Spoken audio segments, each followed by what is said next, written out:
झारस जब बाल सैया जी, लागस कमाल सैया जी, बगली से निकाल सैया जी, उड़ावस रुमाल सैया जी, पातर करी हैया डोले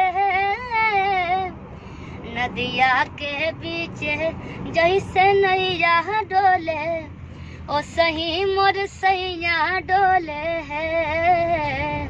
नदिया के बीच जैसे नैया डोले, ओ सही मोर सैया डोले है।